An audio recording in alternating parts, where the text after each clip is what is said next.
नगर निगम विस्तारित क्षेत्र की जनता को हाउस टैक्स से मिलेगा निजात। प्रयागराज एक आदर्श शहर बनकर पूरे देश में नाम रोशन करेगा। प्रयागराज के नवनिर्वाचित महापौर गणेश उमेश केसरवानी ने नगर निगम में शामिल विस्तारित क्षेत्र के लगभग 20 वार्डों के लिए हाउस टैक्स में छूट देने की घोषणा कर राहत प्रदान करते हुए कहा कि विस्तारित क्षेत्र का जब तक समुचित विकास नहीं कर लिया जाता तब तक किसी प्रकार का टैक्स लेने का कोई अधिकार नहीं है। शहर की बुनियादी सुविधाओं का इतना विकास कर दिया जाएगा कि यह शहर एक आदर्श शहर बनकर पूरे देश में नाम रोशन करे। विकास पहला ईंट नगर निगम के विस्तारित क्षेत्र में ही रखा जाएगा। महापौर गणेश केसरवानी ने आगे कहा कि विस्तारित क्षेत्रों में व्याप्त बुनियादी सुविधाओं का समुचित अध्ययन कर उसका रोड मैप तैयार कर प्रस्ताव पारित कर समस्याओं से निजात दिलाया जाएगा। विस्तारित क्षेत्रों का 2-3 वर्षों में इतना विकास कर दिया जाएगा कि जनता को लगेगा ही नहीं कि यह शहर से सटा हुआ क्षेत्र है, बल्कि यह पूरा क्षेत्र ही शहर लगने लगेगा।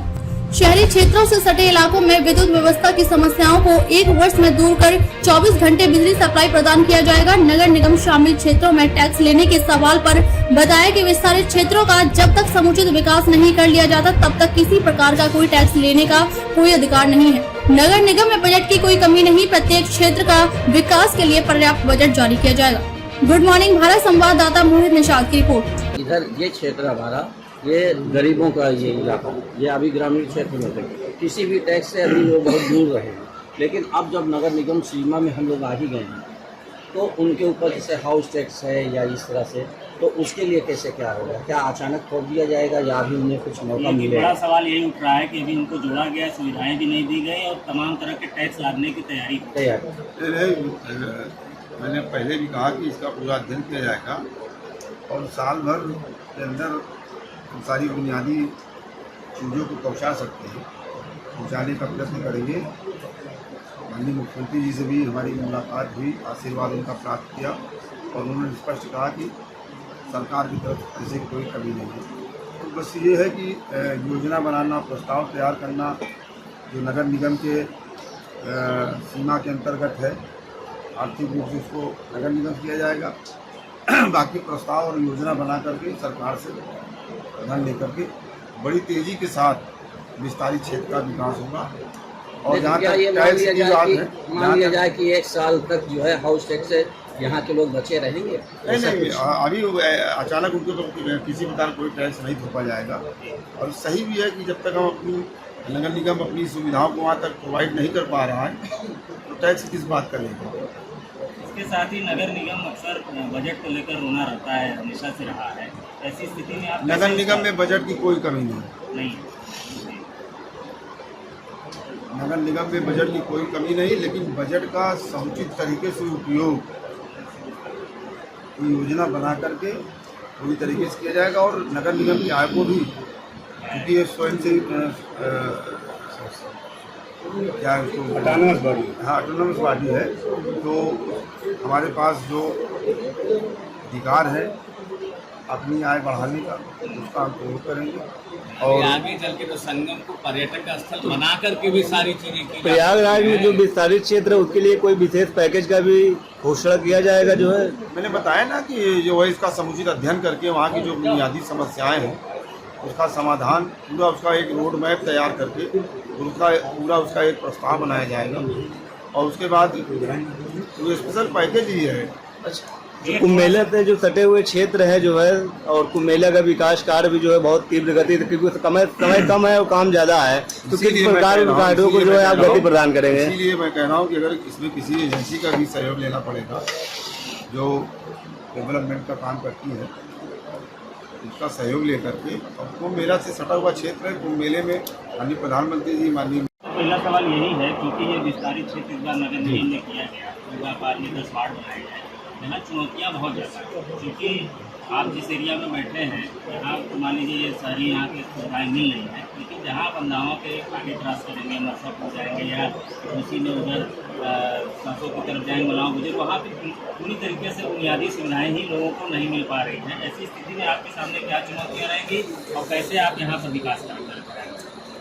ये ठीक बात है कि जो विस्तारित क्षेत्र है ये अभी तक ग्रामीण क्षेत्र था, और एक नई उम्मीद के साथ भारतीय जनता पार्टी प्रदेश की सरकार ने सीमा का विस्तार किया कि जो अपने ग्रामीण क्षेत्र में भी लोगों का जो बुनियादी समस्या है उसका समाधान हो, इसलिए नगर निगम सीमा का विस्तार हो। और मैंने अपने प्रचार के दौरान भी, जनसंपर्क के दौरान भी इस बात को कहा था कि जो विकास का पहला ईंटा है वो विस्तारित क्षेत्र से ही रखा जाएगा। तो इस विषय में मेरी स्पष्ट सोच है कि मैं विस्तारित क्षेत्र का पूरी तरीके से दौरा करके अध्ययन करूँगा, वहाँ की बुनियादी समस्याओं को समझूंगा, उसके समाधान के लिए किसी एजेंसी का भी सहारा लेना पड़ेगा तो एजेंसी का भी सहारा लूँगा और एक सुनियोजित तरीके से पूरा एक 50 साल के आगे की योजना को ध्यान में रखते हुए, चूँकि एक बार शहर अगर अस्त व्यस्त तरीके से बस जाता है तो उसमें अनेक प्रकार की कठिनाई होती है। तो जब नए विस्तारित क्षेत्र नए तरीके से यहाँ विकास इसका होगा तो आने वाली पीढ़ी इसका लाभ उठावे और 50 साल आगामी 50 साल की योजना को ध्यान में रख करके, पॉपुलेशन का ध्यान में रख करके उस हिसाब से विस्तारित क्षेत्रों का समुचित और सर्वांगीण विकास किया जाए।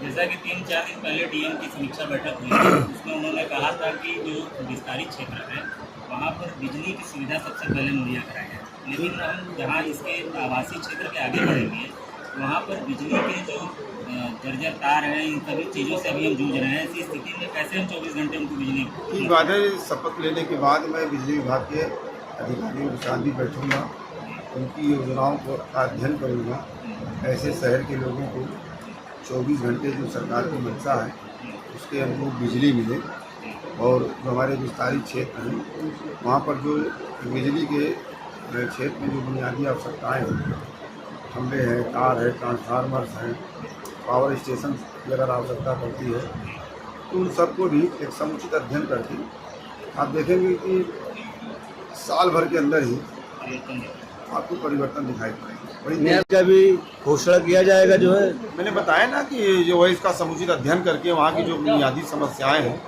उसका समाधान पूरा, उसका एक रोड मैप तैयार करके उसका एक प्रस्ताव बनाया जाएगा और उसके बाद जो स्पेशल पैकेज ही है।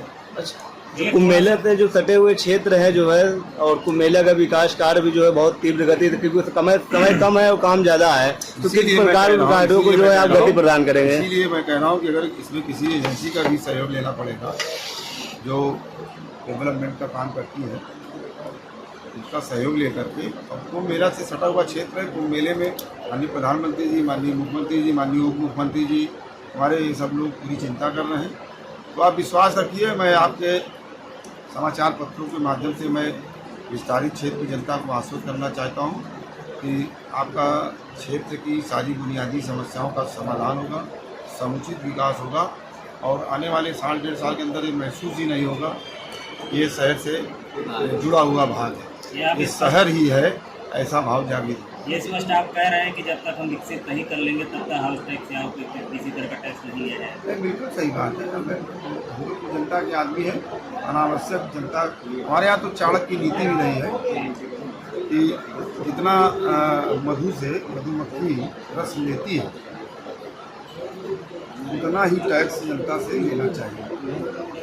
ठीक है, जनता भी संतुष्ट रहे और तमाम पार्टियां जो है कि जब तक विकसित न हो ये क्षेत्र तब तक हाउस टैक्स वगैरह नहीं लिया। विकसित करने की पूरी योजना है, ठीक है, और उसका अध्ययन पूरा किया जाएगा, एक टाइम बाउंड तरीके से बनाया जाएगा, टैक्स नहीं लिया जाएगा ऐसा अभी नहीं। हाँ, तो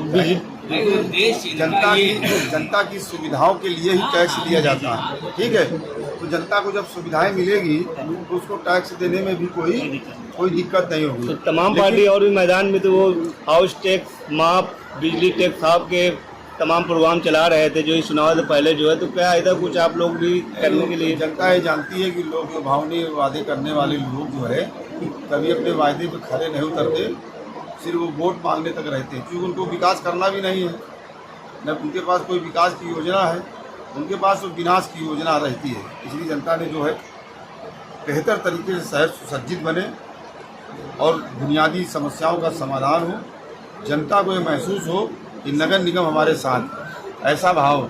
हर व्यक्ति ये सोचता है कि उसका एक ड्रीम होता है कि हमारा शहर, अगर हम यहाँ के जो है मेयर होते हैं या विधायक होते थे, हम इस शहर को इस तरीके से बनाते। तो आपकी क्या सोच है कि आप जब मेयर बन